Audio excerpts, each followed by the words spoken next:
opuscolo scritto dal maestro Augusto Geat, che qui aggradisca, è stato il maestro di molte persone ed è stato anche il mio maestro. Ho preso un pezzo di prosa che lo trovo tipico del suo modo di fare e di essere. Era un attento conoscitore e studioso anche della natura, ma era quasi maniacale nella descrizione dei particolari. Leggendo questo pezzettino, se uno chiude gli occhi, è come se fosse realmente in quel posto. Il librettino si chiama Impressioni da brevi incontri in paludi, boschi e prati.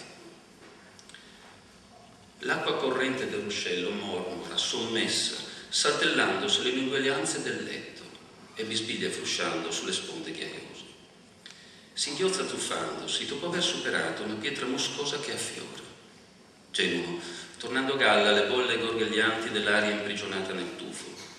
Gocciola come una minuscola arpa dopo aver superato in corsa un ciglio affilato e riprende la via danzante, tremolante, tra ciance allegre e scherzi di luce, di riflessi e di suoni.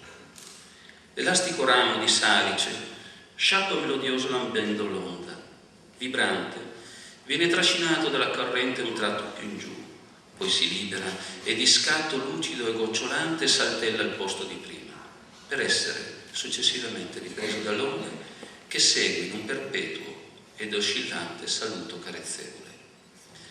Metalliche libellule silenziose e veloci risalgono e discendono al ruscello, soffermandosi dove l'acqua più tranquilla riflette più nitidi lo scintillio delle loro tinte e la grazia delle loro danze. All'ombra fresca ed umida dei salici frondosi che fanno ala al passaggio del ruscello canoro e frettoloso, l'usignolo ascolta il fluttuante singhiozzo dell'acqua che gorgoglia al guizzar dei riflessi e delle ombre scherzanti sull'onta mobile e frequente che si distende, si contorce in capricciosi cerchi e spirali, disegnando sulla superficie instabili e fuggenti arabeschi.